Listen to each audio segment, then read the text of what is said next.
It seems that so far AI has hit developers the hardest. I'm not even talking about the firings and the layoffs, which may or may not be because of AI. We may truly see some developers lose some jobs because of AI, but today that's not even the worst thing happening to developers. Apparently, most of them are capable people and they can kind of bounce back even if they lose their job, I think. But one thing they can't seem to recover from and accept is slop code machines being rammed down their throats. We have delusional CEOs forcing developers to burn token like we're on a mission to destroy the rainforest. We have AI CEOs stoking that dumpster fire. We have Twitter thread boys bragging about doing millions of lines of code a day. We have even Linus Torvalds maybe somewhat giving some ground.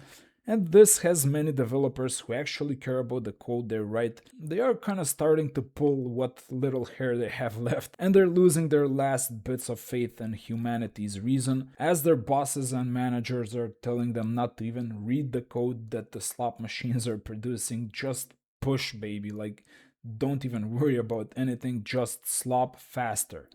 Well, I'm a developer and I actually kind of went through a version of this many years ago. Let me tell you a story, young children. Before even AI was really like a big deal, I was kind of writing slop code even before slop code the term existed. It was my fault entirely, of course, but as with any mistake, you will get a story out of it and maybe even an insight or two if you look for it. Okay, I'll keep this as short as I can, but you gotta know a few things about my journey into software and coding because it didn't really have the usual experience. So, first of all, I did graduate in computer science, but I really didn't like school. I honestly hated it. I hated computers. I cannot even tell you why I went to that school. I think I just hated like everything else. I hated even more. I was kind of good at math, but every other craft it seemed like despicable to me. And honestly, like I hated even the idea of working. I thought like I was supposed to be rich somehow in another way.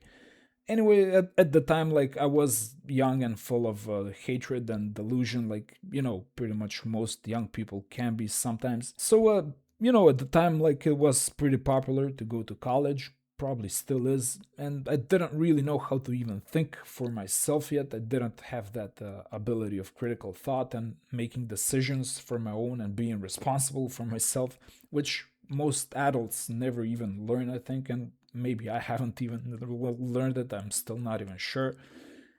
But yeah, I just kind of wanted to do whatever sounded like the least bad option at the time. And so I went to university, computer science. It was brutal. I hated it. I think I cheated on maybe 27 out of the 40 exams in college. I wrote almost no code. I hated programming. Mostly because, again, like I probably hated everything at that point. I mean, if you're 19, you probably remember at least like a year or two in your life like that. But that's another video for another channel.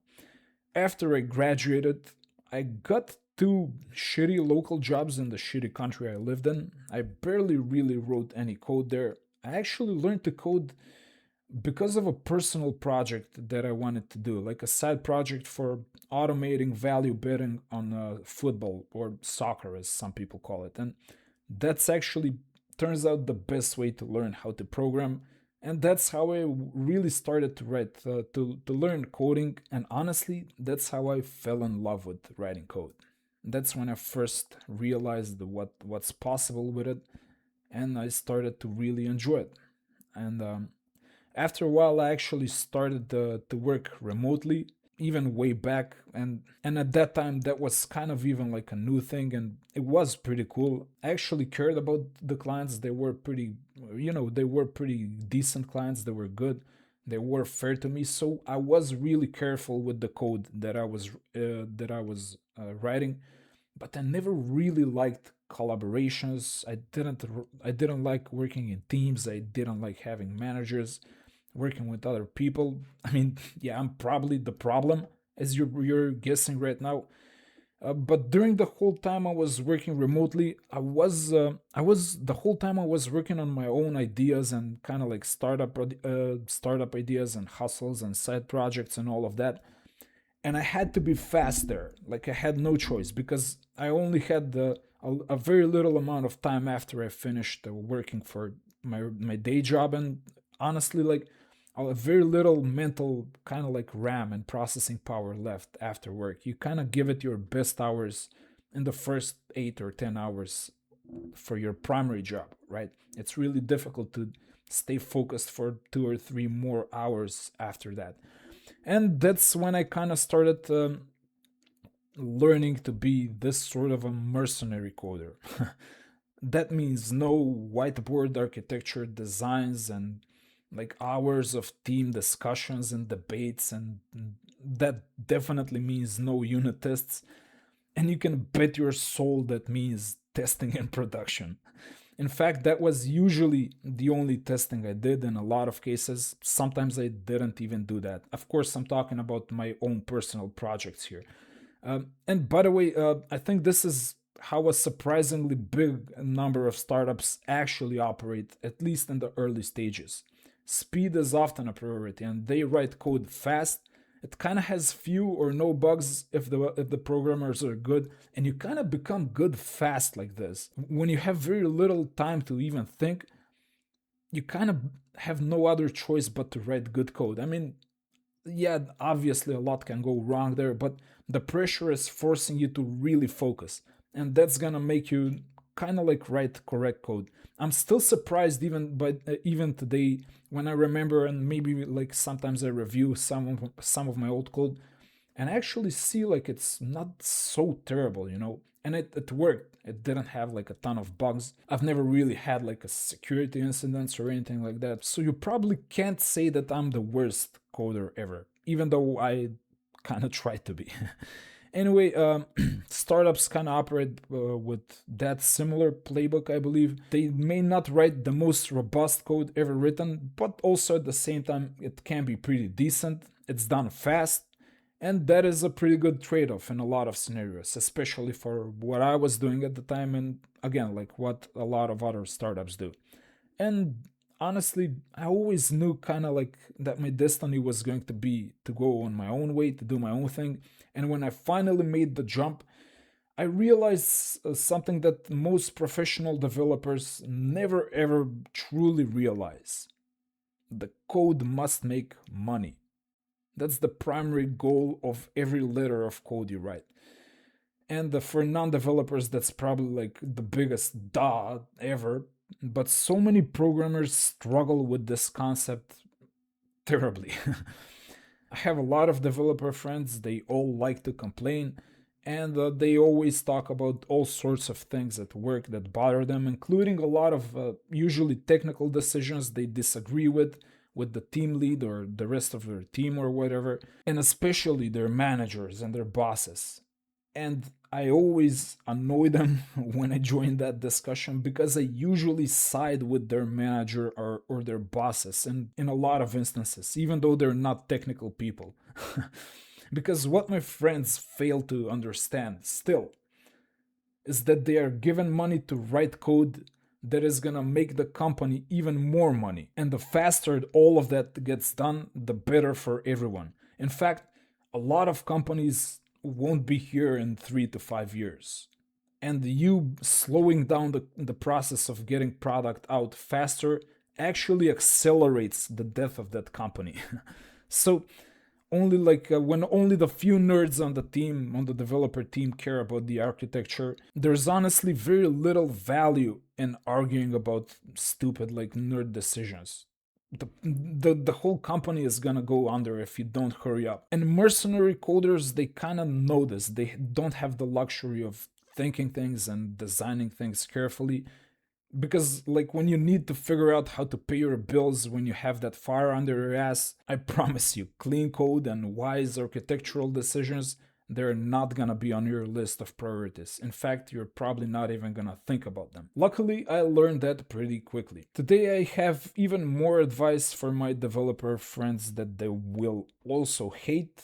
They won't want to hear this, but that's even more incentive for me to say it. Try this. Start a business as a developer where the product is primarily your code. I promise you, you will learn what I'm talking about really, really quickly. And for a lot of developers who may lose their jobs soon, that may actually be the only choice they have to at least try do their own thing. And honestly, it's not even such a bad life if you figure out something. For me personally, it worked out quite well, and I think it's gonna be even better, but you gotta switch your mindset a little bit. You gotta stop thinking so much like the nerdy engineer in the clean lab, and you gotta start thinking more like these people that kind of annoy you, like these slick quick business developer types you kind of despise so much. I'm not saying get the Patagonia jacket or become like super annoying and talk about whatever these people talk about, like return on investment, or use those terms or whatever, but at least learn to write code that's functional, works mostly without bugs, is it's kind of like good enough, but you can also write it fast, and you will get better and better as time goes by with all of these skills, by the way. Now, does that remind you of something? Kind of sounds like Slop, right? And I know I'm not the only guy like this. In fact, I know a lot of other founders much more successful than me who have started with pure slop code. They just put together some ugly V1 prototype, but it kind of works. Maybe it has a few bugs, but it's still passable. The design looks like the hand drawing of a 2-year-old boy. The performance is painfully slow, but they had the cojones to go out and sell it to people. And people needed what they're building, clients, users. They actually had the need. And now those early slop coders are multimillionaires, or in the case of Mr. Zuckerberg here, seen here before he drops his rap album, they become billionaires who might become trillionaires. True story. You can learn from guys like that. I promise you.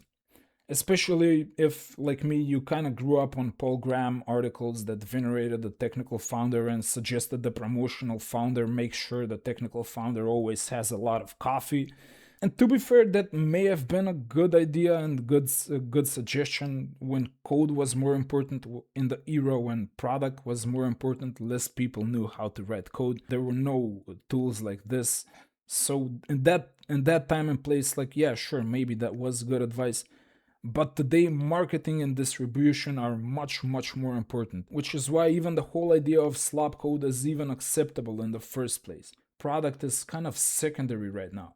I'm not saying you should embrace the slop code fully, not just yet, but I'm saying that if you're maybe like a pure hearted developer who cares about unit tests and coverage and architecture and documentation, just see if you can build something whose primary goal is to make you money. You will at least understand why your boss sounds crazy sometimes, but he actually has a point many of the times. And you will finally also understand why the world doesn't seem to care about how brilliant or clever your software is. And you will understand why slop is kind of a big deal and is not going anywhere. And I'm pretty sure you will be better prepared for whatever AI shitstorm comes our way next. I know a lot of programmers will hate what I'm saying here, and I guess you can kind of try and continue being obsessed with code quality and worrying about all the good things, and not really think about the speed of shipping code. And look, like, there are plenty of places where that's exactly what you should do.